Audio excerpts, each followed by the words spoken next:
والله يبارك فيك. الله يسلمك. قدر الله خير.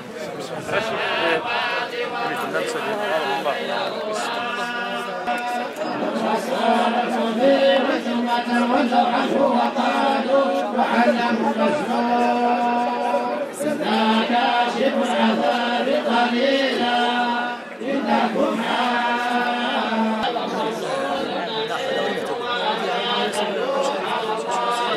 الله يكثر خيرك.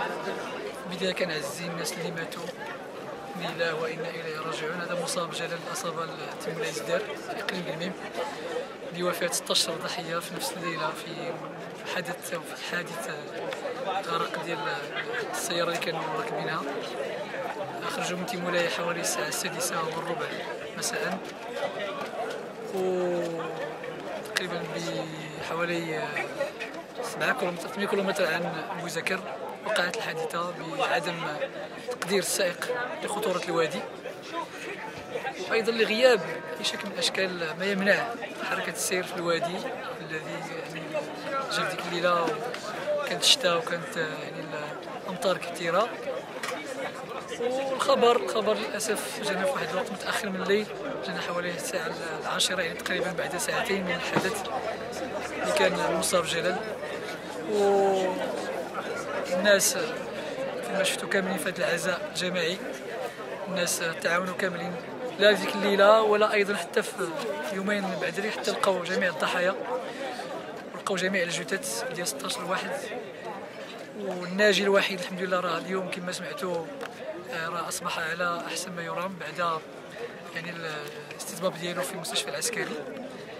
ايوا هاد الأسر كاملين من أسرة واحدة من عائلة واحدة، نسأل الله تعالى يتقبلهم شهداء ويرحمهم، وإنا لله وإنا إليه راجعون.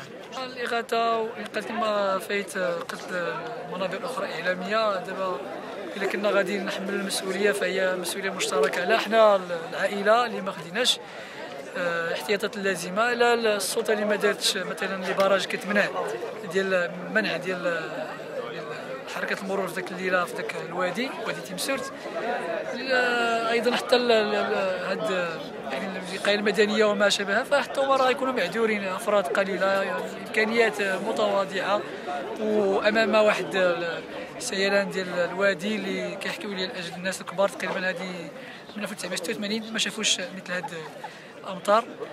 وهذا قدر الله رحيل الزوجة اللي كانت واحد رفيقة الدرب خلال 14 سنة في العمل الجماعي والعمل المدني، كانت ديما مساندة لا بالعمل ديالها داخل البيت ولا أيضا في تمويل بعض الأمور اللي كانت في مستوى العمل الجماعي فاش اشتغلنا، وكانت خير سند في الرسالة ديالها في المجتمع المدني، وكانت تشجع على الخير وأيضا فعل الخير. نسأل الله تعالى يتقبلها شهيدة، وكتبقى كما قلت لكم السيدة بدري حفيظة تاجا على رأسي، كانت خير معين لي، ونسأل الله تعالى يتقبلها شهيدة لا هي ولا البنت ديالي آية الله نسعد.